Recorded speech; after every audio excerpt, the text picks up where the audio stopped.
Почитувани, ВМРО-ДПМН најостро го осудува вчерашниот инцидент во кој се промовираше мапа со голема Албанија, во чии граници има и делови од Република Македонија, на фудбалскиот натпревар во Скопски Чаир. ВМРО-ДПМН бара надлежните органи да го расчистат случајот и да го санкционираат побудувањето на националистичките страсти и ширење на етничката нетрпеливост. Ова е втор ваков случај на оспорување на територијалниот интегритет и суверенитет за кус период. Пред само неколку недели, во центарот на Куманово, од јарбол беше симнато македонското државно знаме и на негово место беше развиорено знамето на Албанија. Заедничко за двата срамни инциденти е тоа што тие се директно инспирирани од негаторските изјави кон Република Македонија, кои во континуитет ги гледаме и од страна на странски, но и од домашни политичари. Најголемата одговорност за ваквите напади кон Македонија и македонскиот народ и кон сите државни и национални обележја лежи токму во сервилниот, поданички и антидржавен однос на криминалецот Зоран Заев.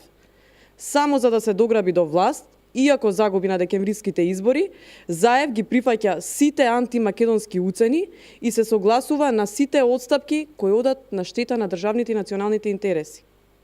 Заев е убеден дека доколку ја реализира тиранската платформа и доколку молчи за симнувањето на македонското знаме, мапите на голема Албанија или изјавите на Зијадин Села ќе успее да формира тиранска влада и да се спаси од кривична одговорност за криминалите што ги има направено.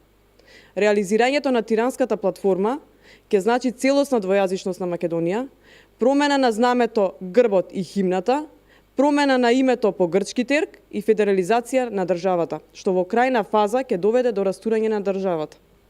Аболицираниот криминалец Заев сака своите долгови кон наркомафијата и неговите истомисленици од надвор да ги плати со македонската државност и прифаќање на тиранската платформа.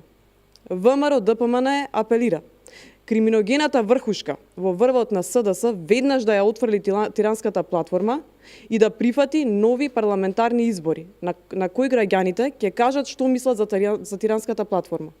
Граѓаните се гневни за постизборниот инженеринг со кој се подметна тиранската платформа и секојдневно во голем број се низ улиците на градовите низ Македонија и кажуваат не за тиранската платформа и да за нови избори. Затоа народот е на нозе. Затоа Македонија се буди. Ви благодарам.